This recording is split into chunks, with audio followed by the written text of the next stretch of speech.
Oh, there we go. All right, welcome everyone. Yeah, so we just got another case at the campus. All they've told us so far is that they're closing down tomorrow to clean, I guess. Um, but I figured they already detected it and they're cleaning it tomorrow, then probably shouldn't go in today either. But that's all I know. You know, we have the holiday, of course, through the weekend. So I don't know how long that'll be shut down for. You know, it might open up on Monday. I'm not sure. So stay tuned for emails on that. Coming in. I wish I could turn off this invite or admit. Hey guys, I was just saying campus is closed tomorrow through the holiday at least, and I'll let you know as soon as I hear more about next week. There's a non-zero chance that we'll have online class next week too. We'll see. We will see. Okay. Well, with that, we can jump into it, get through this lecture this week, and then you're free for the rest of the week. As a reminder, you know, there is, hey, that works. There is no homework this week, no quiz, anything like that. But your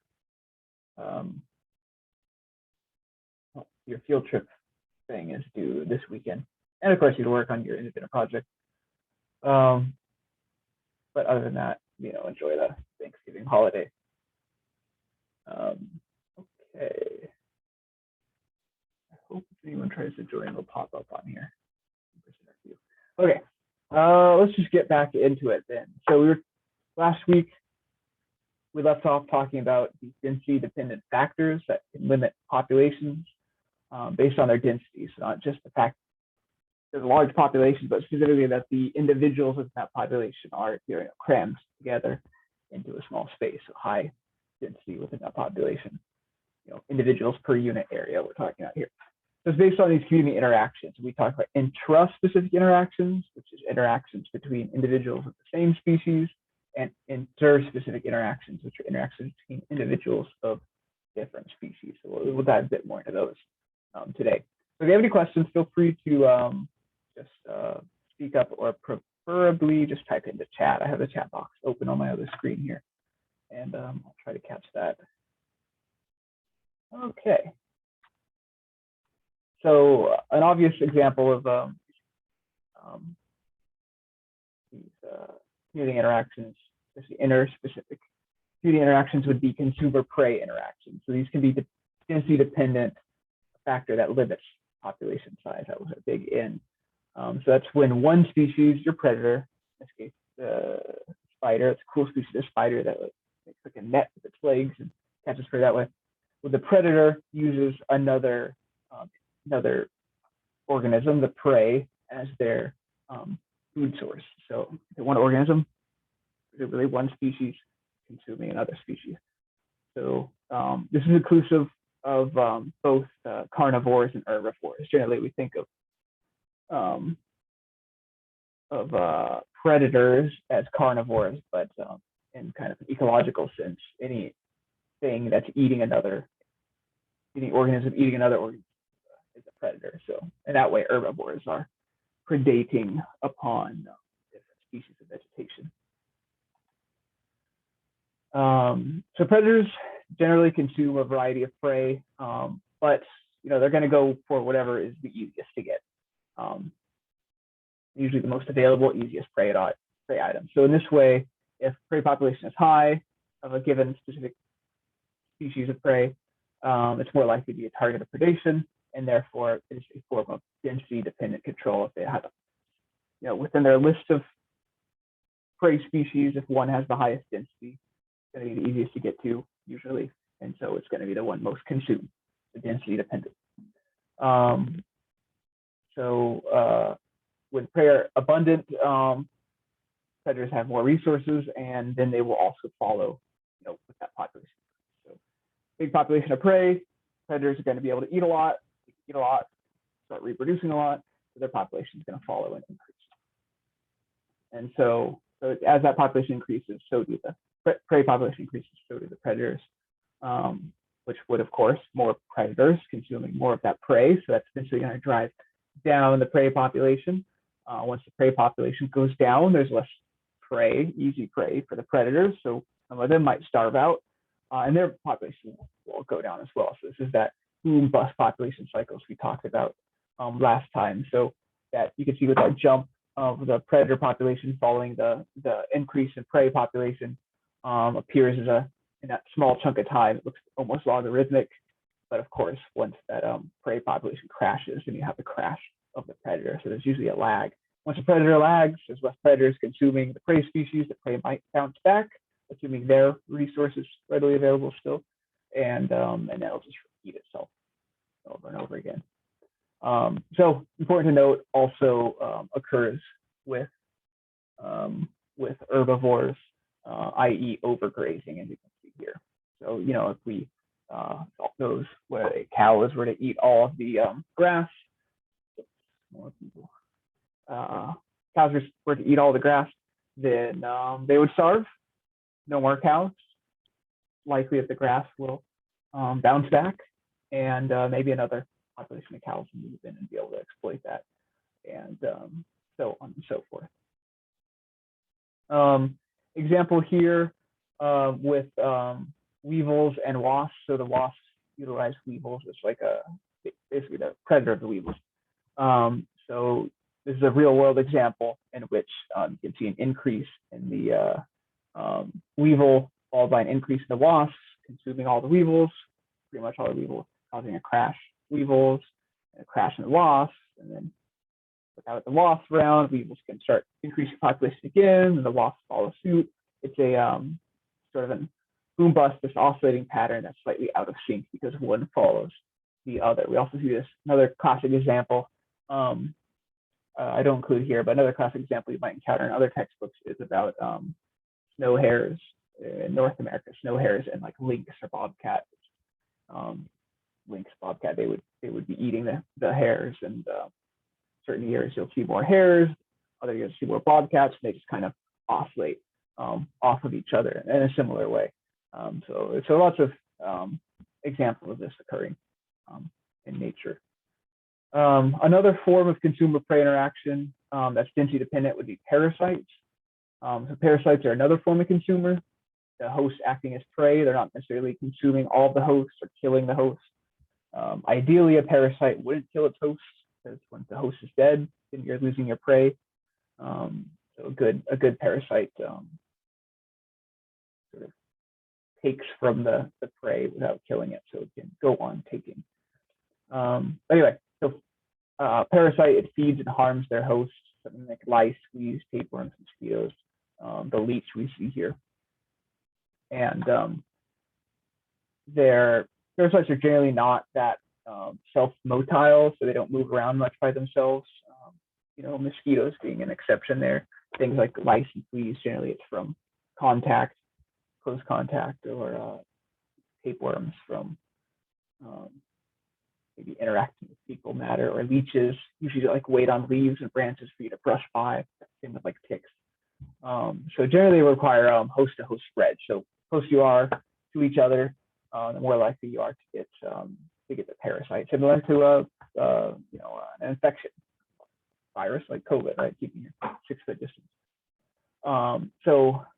This high density of host populations are going to permit a more rapid spread, like we saw in previous lecture with the I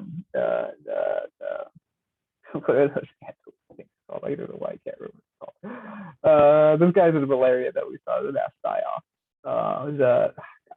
My tongue. Anyway, the guys with the big nose. The close contact, rapid infection, spread of infection, and a huge die-off. So density dependent. If it was a big population but spread out, not making contact with each other, then it wouldn't spread quite so rapidly. So again, similar to the more traditional predators, as the prey population density is going to increase, so does the parasite population. The parasites, as they take feed off of their hosts, taking nutrients, that sort of thing. They're going to reduce the fitness of their host. Strength, taking nutrients away, reproductive output, etc.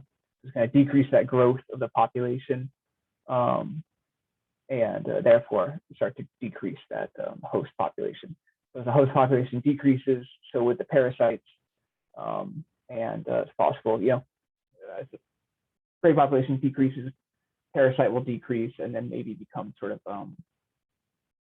not such a pandemic, I suppose, to bring it to sort of current events, to be kind of background noise and allow that prey population to increase again. But the parasites might be sort of lurking in some small area, some subpopulation, and it's always possible that they can bounce back and have another pandemic like we're having now. So again, these consumer-prey interactions, they're a form of density dependent. They're density dependent factor limiting population size. So one species is using another as their food source, and you get this sort of time-lagged oscillating pattern. So again, the prey population will increase, predator will consume it, so they're going to have a big jump.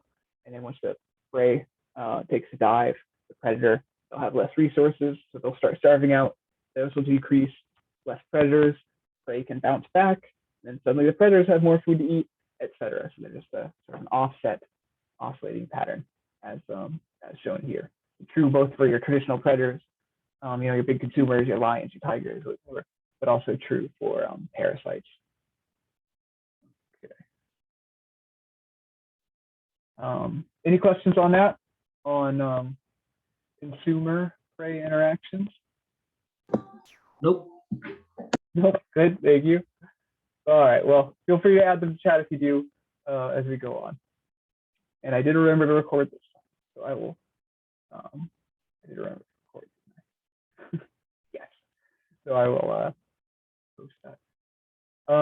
So where are we? So right. So there's as populations increase, they will meet a sort of environmental resistance. Population increases indefinitely in a logarithmic growth. They're always going to hit some limitation. So that it's factors in the ecosystem, either living or non-living. Living, such as the consumer interactions, or non-living, like some sort of limited space, that sort of thing, is going to limit the population growth. So this comes in two forms: the density independent, which is factors limiting population regardless of the density of individuals. Things like climate, natural disasters, etc., things that can kill off individuals sort of indiscriminately. And then the density dependent, like we talked about, that's limiting based off of their density, like dense individuals having infections spread rapidly. So in the wild, of course, things are never so simple and clear cut, one or the other. There can be different forms of resistance acting on populations simultaneously. So density independent factors may make a population more susceptible, density dependent factors, and vice versa. So one important example, especially on the mainland, like what we see in California with massive wildfires, which, by the way, every year we send, the Department of Fire and Emergency Services send a crew of our local firefighters to California. I think some just came back a few weeks back to help out with the fires over in California. So it doesn't occur here specifically, but somewhat relevant to here. But anyway, in this example, bark beetles, which are like a beetle that bores into certain tree species, pine species on the West Coast, and can weaken or kill the tree. Similar to our problem with the coconut rhinoceros beetle. They get in the tree and they consume it, and they can weaken or kill it. So these dead or weak trees are more likely to burn, especially if they're dead and start drying out. They're more likely to burn in a forest fire. So in this case, we have a density dependent factor, which is, well, let me explain the graph a bit more. This is talking about the fuel load, which is the amount of dead, dry wood that's likely to burn. So the higher the fuel load, the more likely it is to not just burn, but having a large scale fire, right? So you can see some different scenarios here of the status of that forest. So we have a mixed forest that's infested, big fuel load, uninfested mixed forest, pretty small fuel load, infested ponderosa pine, medium fuel load, and uninfested ponderosa pine. So these, with the mixed species, it's just a much denser forest, underbrush, that sort of thing. And so what you're seeing is more higher spread of this pine beetle in this denser forest, density-dependent, creating more fuel load that then when a density-independent event occurs, like forest fire, independent of the density of the forest, in the case of like lightning strike, lightning is going to strike randomly, right? Could hit any forest, kind of in equal terms. So you have this density-dependent factor of fuel loading, not the fire itself, but the possibility for fire, the fuel for fire building up, and then followed by a density-independent factor, which can lead to a large-scale, big old fire. So these two type of factors sort of interacting with one another. So if you just had the density dependent, the pine beetles killing off trees, the forest would still exist. Maybe the host species, the pines, would be decreased population, but overall the forest would be there. Or density independent, lightning hits, the fire. You're gonna have a fire probably in a smaller area, fuel or burn less intensively. So overall less impact. But by having these two factors sort of interacting with one another, you're having this really catastrophic impact on the forest. So they can interplay.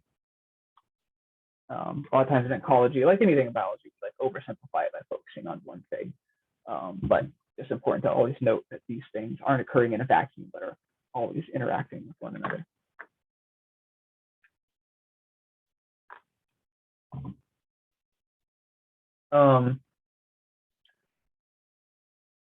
On a more, I guess, positive note, predators can reduce interspecific competition of herbivores by selectively imposing this consumer-prey interaction, such as wolves preferring elk to bison in Yellowstone. So when wolves were reintroduced, when wolves were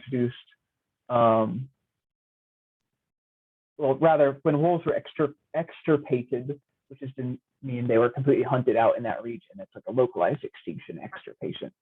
So they existed elsewhere in the world, but they were hunted to local extinction within Yellowstone itself. So that's a fancy word for local extinction, extirpation. So wolves are extirpated from Yellowstone.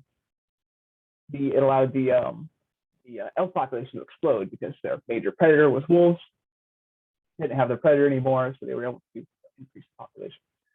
When wolves are reintroduced, there are plenty of elk for them to consume, and they did so enthusiastically. You can see a big spike in the wolf population, eventually even down to a smaller level after they consumed a lot of the excess elk. But by consuming all these elk, they were able to sort of give this niche space to the less competitive, slower growing, slower population growth bison, or like bison, the big, or buffalo. Buffalo is not an accurate name. Technically, they're called bison in North America. We're able to increase the population.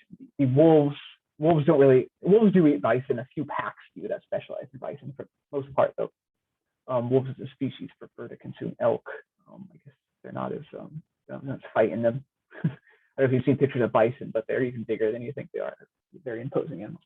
So anyway, the wolves consume the elk, which were consuming most of the vegetation, pushing out the bison. So by bringing the wolves back, they ate the elk and they gave that niche space back to the bison. So it allowed the three to kind of stabilize in a sort of coexistence. So it's not always catastrophic. Sometimes these interactions maintain sort of the ecological balance. We'll talk more about that concept as a keystone species towards the end of this lecture.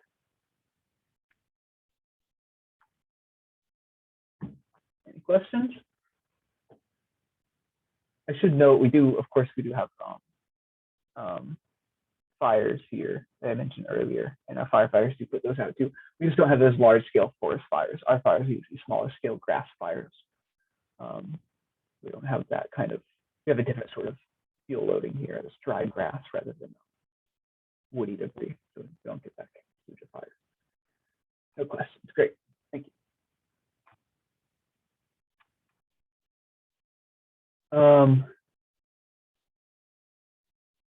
So a bit of review again. So the biotic components of the ecosystem, species populations, form a community of interactive species populations in an area, and we can define that community similar to we can define an ecosystem, whatever. They're somewhat up to interpretation. So community can be whatever area we decide to designate for the sake of discussion or research. But it's the interacting species populations in that defined area. So many of these interactions are occurring in the community: herbivory, carnivory, parasitism.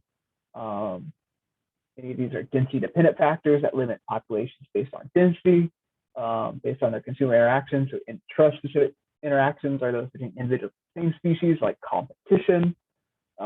Denser a population is, the more competition there will be for the limited resources. Or interspecific interactions between individuals with different species, which can include competition, but also things like predator-prey interactions that we talked about earlier. So we talked about competition a bit last week, consumer-prey interactions today, including parasitism. I also want to talk about mutualism. So not all of these community interactions are limiting. Some improve ecosystem function, individual survival, and population growth all around. And of course, even consumer prey interactions I mentioned with like wolves controlling grazing competitors can also improve ecosystem function. But I don't know if that GIF is like going as crazy for you guys is for me. Just in case it is, I'm going to switch because that's flashing as bright for you guys. I don't know. That could be a future warning. Mutualism form a community interaction in which both individuals, usually of a different species, are benefiting from the interaction. So no one's being sort of, damaged or hurt. Both individuals are benefiting. It doesn't mean both individuals are aware of their contribution to the other. It just means that they're both benefiting. There doesn't have to be any sort of conscious decision making involved here. But as long as they're both benefiting, we call that mutualism. So a big example we see every day is angiosperms, our flowering plants.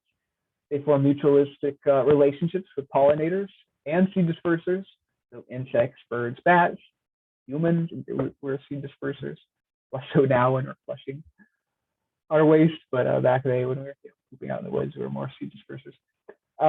So in which the plant disperses its pollen or seeds in exchange for sugars and nectar or fruits, that sort of thing. So good things to consume in exchange for a little bit of labor dispersing either gametes or seeds.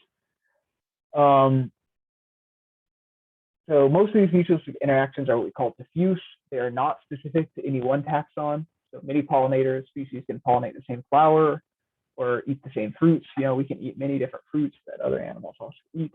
We call these diffuse. But some can be species specific. And are more sort of targeted form of mutualism in which two species co-evolve.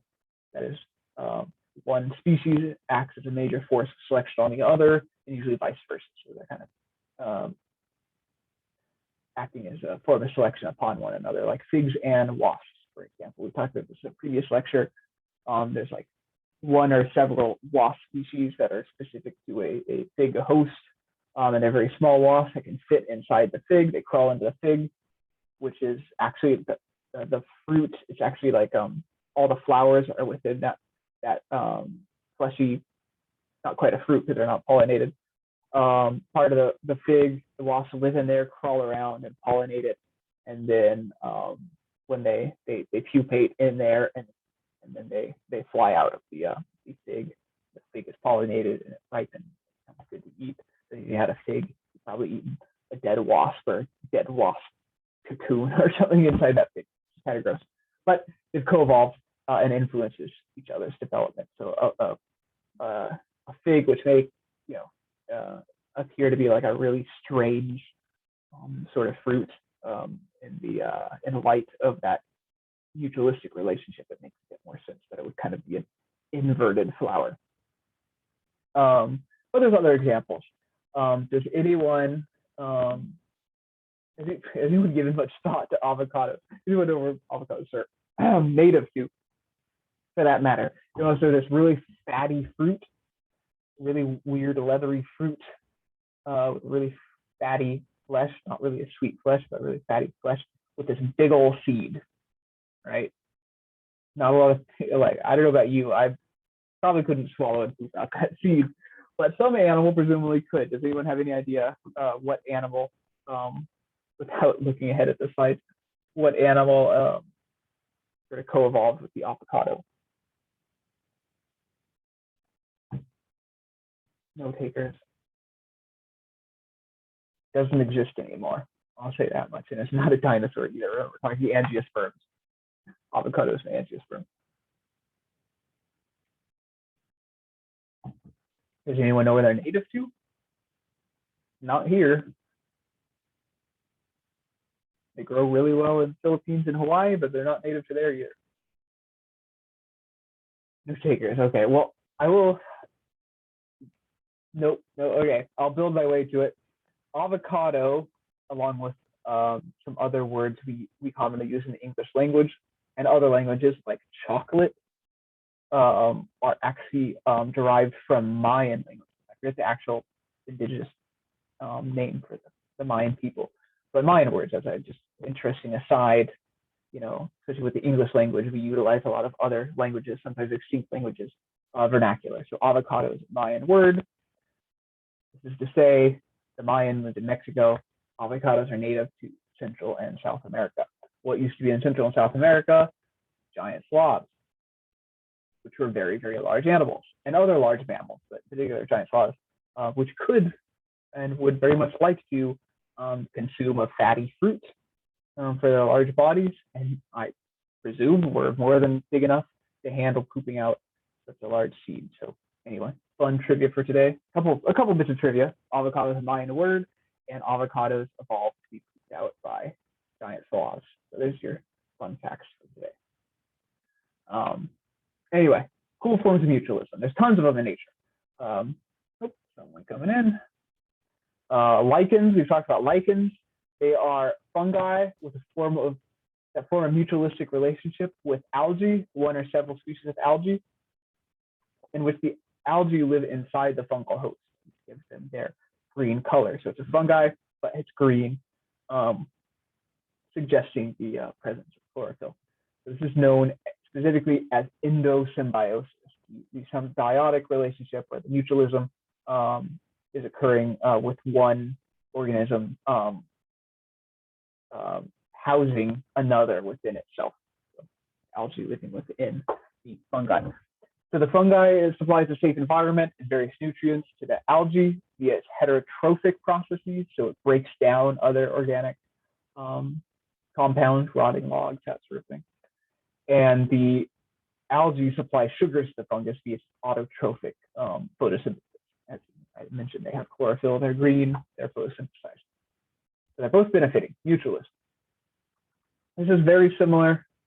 Oh, that'll be the next slide. Another form of mutualism would be legumes. That is plants to the family Fabaceae, Tongan, acacia, flame tree we mentioned, as well as commonly eaten legumes like your peas, your peanuts, other beans. These form an endosymbiotic relationship with nitrogen-fixing rhizobia bacteria. If you look at these roots here, you notice they have a bunch of like warty bumps within the roots. Those are actually like what we call the nodules, the root nodules. They're like little rooms that a ton of that bacteria exist within, that the plant creates in its root system. The rhizobia fixes, that is to say, converts and stores atmospheric nitrogen that a plant normally can't access. They can only get nitrogen from the soil, not from the atmosphere. So it's normally be inaccessible to the plant, but by fixing nitrogen from the atmosphere, it allows the plant to absorb it from the bacteria.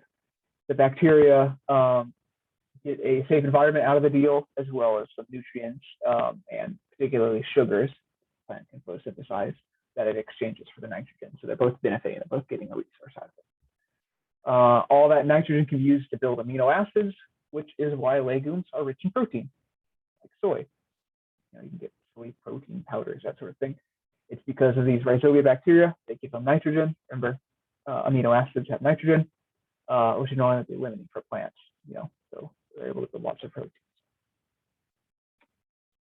And then similar to the lichens, another endosymbiotic relationship that we are very familiar with here is that of corals and zooxanthellae. These are single-celled photosynthetic dinoflagellates. So they're like an algae.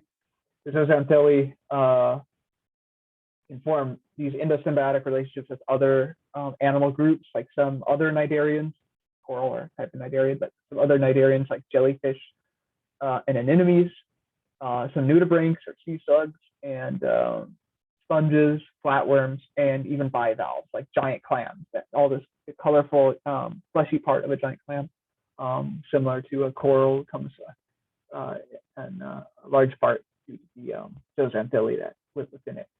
So again, coral, the host, is supplying a safe environment and some nutrients to the zooxanthellae through these heterotrophic processes. The coral polyp or anemone, et cetera, is also like grabbing bits of food particles out of the water column. The zooxanthellae are supplying sugars via their photosynthesis, their autotrophic photosynthesis. This can be disrupted in what we call coral bleaching. So that's when a coral ecosystem, when the coral organism itself is undergoing stress from usually from abiotic factors like high temperature, pollution, sedimentation, sun exposure, or exposure to air as well. Some corals can kind of get sunburnt if the tide gets extremely low, and some various other reasons. It stress out the coral, and it can lead to the coral expelling zooxanthellae.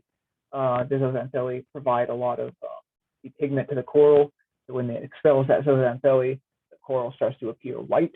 That's the term bleaching. It's not actually dead yet. It's just doesn't have zooxanthellae.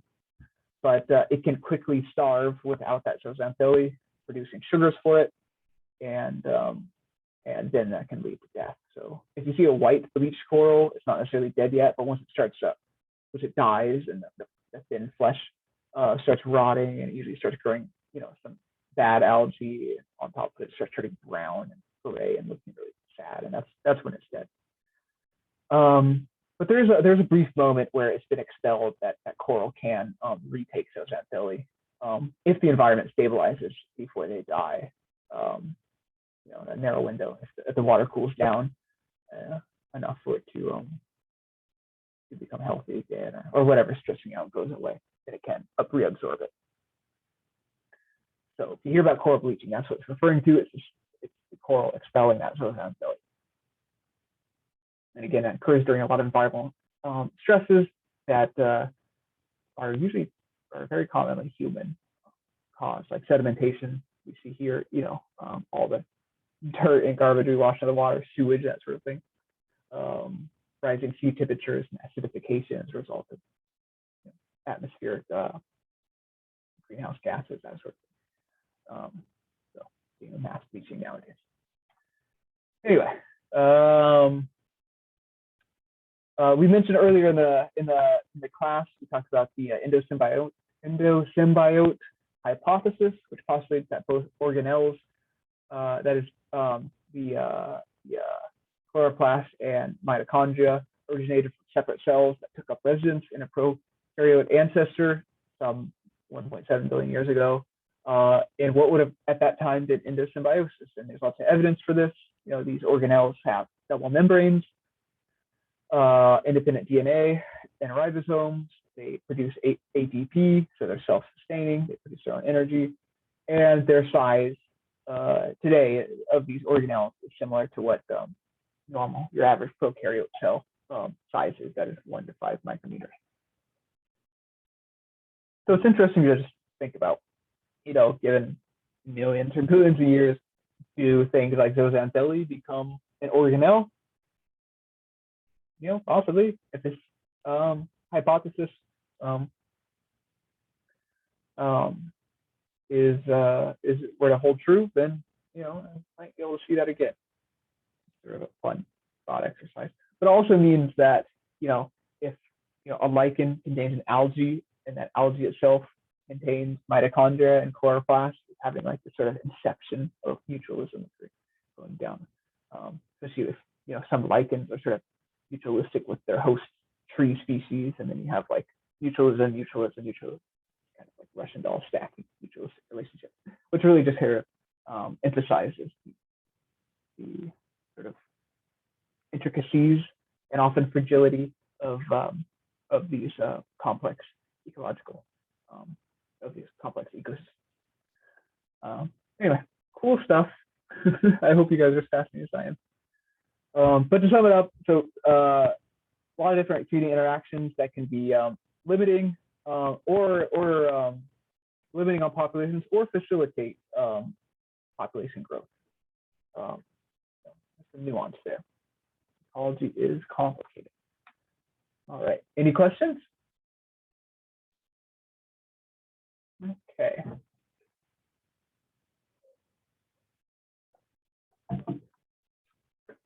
Let's see. Oh yeah, keystone species. Okay, we talked about this a little bit. Nope, no questions here. Within a community, some species and importantly their interactions have more influence on community structure and ecological health than others, and we call these keystone species. It's a difficult one. I'm doing it online because no one's going to raise their hands. But if you're all sitting in the classroom right now, I'd ask, have you heard of the keystone? So you might hear this in documentaries or that sort of thing. But a keystone species is one that, if it were to be removed from an ecosystem, the community and specific species within it would be affected and potentially compromised. So keystone species sort of have an exaggerated influence upon the health of the overall ecosystem. And these can be animals, herbivores or carnivores. They can be plants, fungi, bacteria, what have you. That can be anything. Anything can be a keystone species. It's just about its important role within the overall ecosystem. So determining what keystone species exist in a given ecosystem can be difficult. They're often not identified until they've already been lost or compromised in some way. Usually by people like overhunting, that sort of thing. Lose one species from the ecosystem, and then everything kind of goes downhill. And we go, whoops, that was a keystone species. My bad. A classic example we're going to come back to, I mentioned again and again, is wolves in Yellowstone. Wolves are extirpated, again, local extinction. They were removed from Yellowstone. In 1926, the last wolf was killed. In the absence of wolves, prey species like elk, as we talked about, changed behavior and intensified grazing on lowland areas like riparian corridors surrounding rivers. So riparian refers to that habitat strip right alongside a body of water, lake, stream, river, what have you, that small area where the soil is exceptionally wet from being located next to a body of water, riparian zone. So when wolves were around, that was kind of dangerous ground because it's very flat land, in the bottom of the valley, and wolves hunt by running, not just running, but they're distance runners. They don't necessarily outrun their prey in speed, but they outrun them in time. So an elk might be able to outrun a wolf, but it can only run for, I don't know, an hour, but a wolf can run for days. So eventually they'll catch up with you, which, as a side, is also how early humans probably hunted. But anyway, so the resulting impacts of removing those wolves from the ecosystem resulted in this trophic cascade down to trophic levels. That is to say that without the wolf around, the elk populations increased and shifted behavior when we were riparian areas.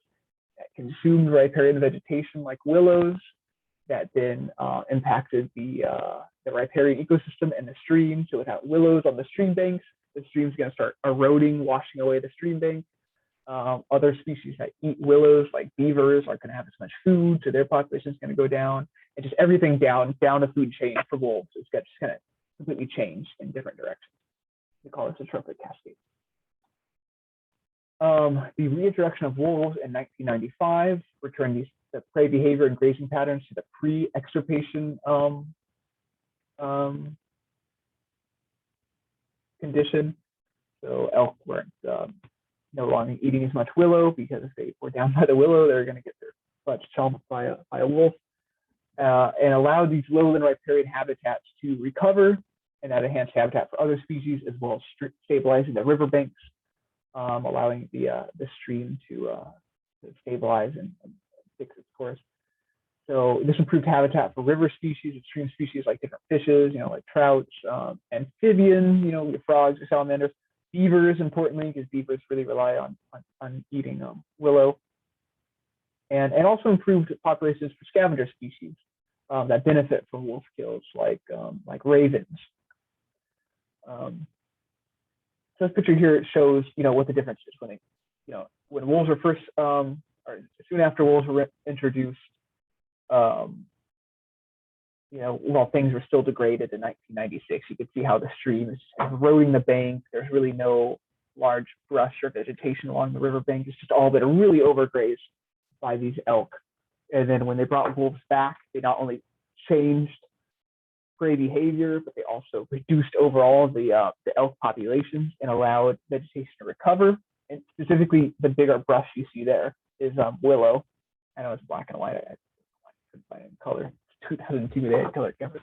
But you can see that dramatic recovery of the riparian, again, and that word riparian habitat along that stream bank. And that was seen all over Yellowstone. In addition, as we talked about earlier, return of wolves and prey preference on elk permitted other grazing species to increase in population, like bison. It also caused decrease in other populations, not just elk, but all other predator populations like coyotes. Coyotes are they're a smaller canine. They're very dog-like. And without wolves around, they were kind of one of the larger predators in the ecosystem. Of course, bears are still around. That's probably the largest in the ecosystem. But there are a lot of coyotes, and they eat young deer and elk and that sort of thing. But with wolves around, they would, a wolf will fight off a coyote because they're similar niche, so they compete with each other. Except a wolf is way bigger than a coyote. So if a wolf catches a coyote, they will kill it. They'll sometimes eat it, what have you. So with wolves around, they've been decreased coyote populations too. So this isn't just occurring with elk, but other populations, other species were also shifting in populations as well within the ecosystem. So again, consider them a keystone species. Here's some wolves actually taking down a bison. So they do consume bison sometimes. There's specific packs that's their specialty. You ever read about packs in Yellowstone? It's fascinating. They're all unique. They all have their different prey preferences and things like that. Where was I? Yeah. So by reintroducing, geez, I forgot about that bison. Just takes that out of the by reintroducing wolves to Yellowstone, it had this huge impact overall. What we call this trophic cascade, affecting all sorts of species and communities in Yellowstone, and really changing the course of the ecology of Yellowstone, returning it to a pre-extirpation state. So this is why we call them keystone species. They have such a dramatic impact on the ecology. Another keystone species is the African elephant. They alter and maintain habitat in many ways. They dig up, create new watering holes. They dig up dirt to get to water, or they maintain existing watering holes. So eventually dirt is going to fill in a hole, right? But these large elephants are able to dig those back up that other animals, they just don't have the power to dig them out. They maintain these watering holes that then other smaller animals can also share and drink out They help disperse seeds, even large seeds, because they're an elephant, so they can poop out a lot of seeds. They consume tree saplings and maintain open savanna habitat.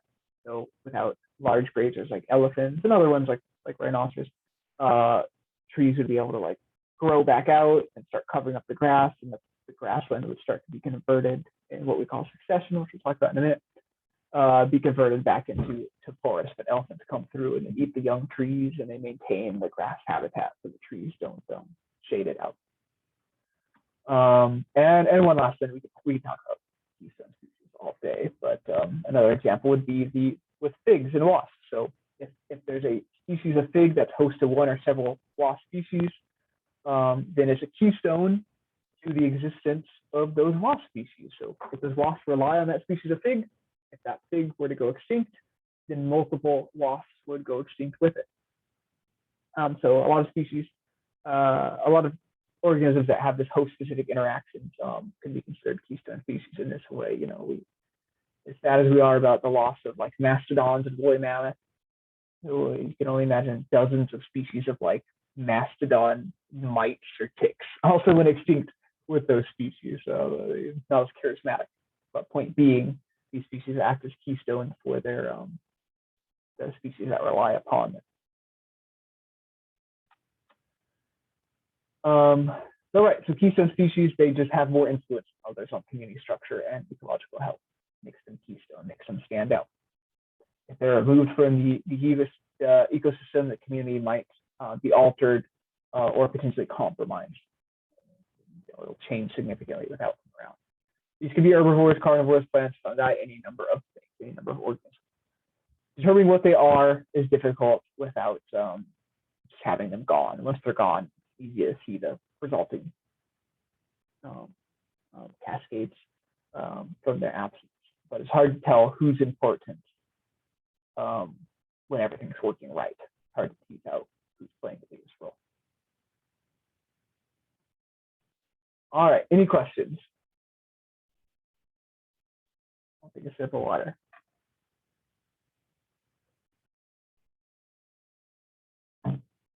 Okay, let us we're through the last few slides, so we will be caught up and ready to move on to the next subjects. Sticking with ecology next week, but I want to get through this slide deck. We just have like a dozen more slides to go. We're going to talk about succession. So an ecosystem, summation of biotic and abiotic non-living things in an area interacting as a system. That's what you're talking about in your field trip worksheet. The biotic and abiotic components of AMP. They're linked together through different cycles, you know, nutrient, water, energy cycles, and overall physical space. They're not closed, interconnected within the biosphere. So, you know, ecosystems just kind of like gradually flow into one another. There's no like distinct boundary. The size of an ecosystem can range small pond to ocean. It's just generally defined by the sake of examination. Blah, blah, blah. Okay. So like life itself, these ecosystems do not spontaneously regenerate, nor is it a stable and permanent system. Ecosystems are established and change over time through a process called succession. Something I've mentioned several times. So succession refers to the various stages an ecosystem passes through from its establishment, or what we call the pioneer stage, all the way to the climax stage.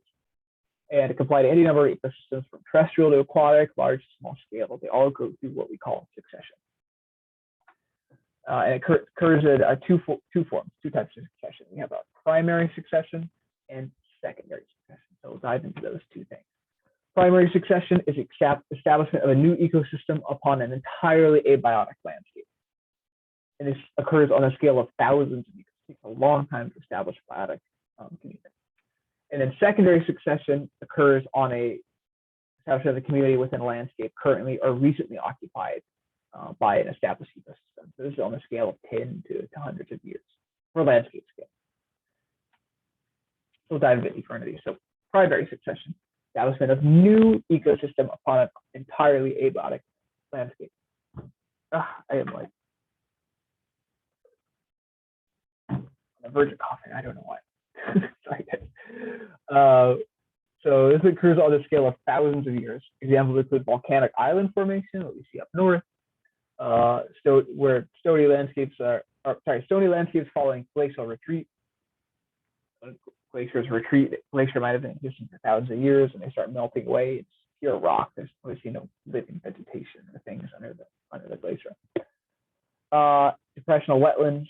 We have some wetlands here, especially on Tinian, that there was no wetland there 100 years ago until someone dropped a bomb, blew a big hole in the ground, killed everything. But now you have a depression, that water can start pooling in, and you get a wetland form. These are all examples of primary succession, breaking new ground, so to speak. We talked about how lichens are an important pioneer species in primary succession due to their ability to break down stone via compounds excreted from their mycelium. If lichens are fungi without living in them. There's other biotic and abiotic factors that contribute to topsoil formation, which is crucial for primary succession. Things like windblown dust and sand, bird guano, bird poop. On all these volcanic islands, you have a lot of nesting habitat for birds. And what birds do, they poop on everything. So you have this mix of breaking down a rock and dust from the air and bird poop, and it's all going to mix together, start establishing a really simple topsoil, which in turn you start getting small weedy plants living in tiny patches of soil, and they're going to start they're going to live their lives, die, rot, produce more soil, organic material, and so on and so forth. Give it thousands of years, and you start to get some topsoil there. But again, this takes thousands of years. So primary succession is this moving from an abiotic sort of like Mars-like landscape and starting to form a topsoil, and starting to form more and more complex communities until you have large vegetation and larger terrestrial organisms, etc. Now, secondary succession is the establishment of a community within a landscape currently or recently occupied by an established ecosystem. So it usually has a topsoil already existing. This is on a scale of 10 to hundreds of years, and just often post-disturbance, fire, typhoon, human, bulldozing a landscape, what have you, clear cutting a forest, what have you. So cutting down, all the vegetation, maybe destroying most of the organic components, most of the life there. But all the dirt and stuff is still intact. Still sort of have a medium on which to work with.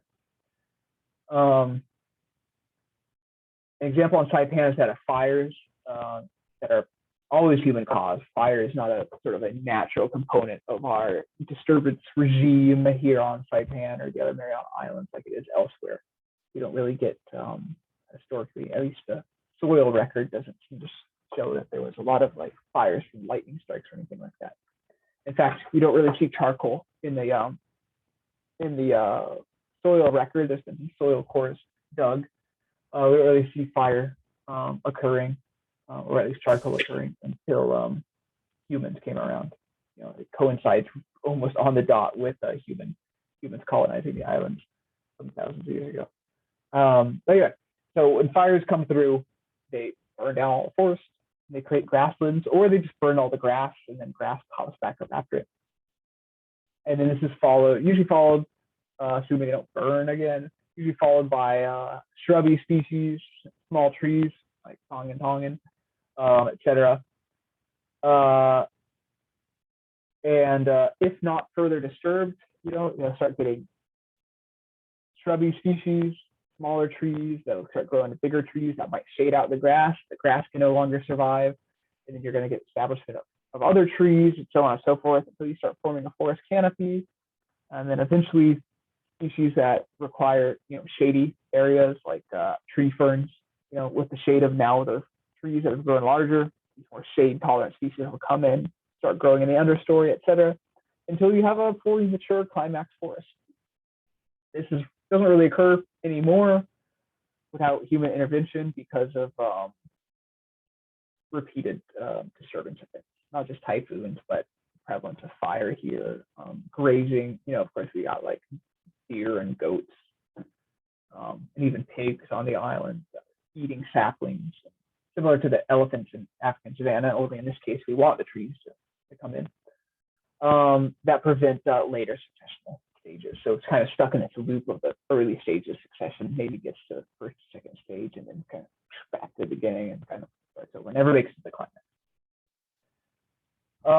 But succession may reach a stable climax in which the climax community persists sort of indefinitely, or at least until another big disturbance occurs. So back home, we see like old growth forest, where I'm from, dominated by like hemlock and cedar. You know, in California, famously dominated by their redwoods. But there's even, you know, I don't know enough about different coral species, but you see that in coral reefs too. There are climax stage coral species, functions very much like the successional patterns of the forest, in which certain species, you know, usually the massive corals are at the climax stage of the coral reef that would persist indefinitely, you know, unless some big catastrophic event occurs, like, you know, a big typhoon coming through strong enough to break them, or someone driving their boat onto the reef, like occurs here nowadays. That'll disturb it and reset that succession into secondary succession because they have a medium on which to work. You know, maybe if an asteroid hit, we'd go back to our primary succession. But yeah, so that's your secondary succession. So two forms of succession: primary, in which it's starting off on this sort of new land, bare rock, what have you, like on a new island, and then secondary succession, usually following a smaller scale disturbance, you know, a wildfire, what have you, in which there's something to work off of. There's soil, there's usually a seed bank, you know, seeds buried within the soil, so they're going to spring back to life. By the way, these phases into a more and more complex ecosystem is what we call succession. Any questions?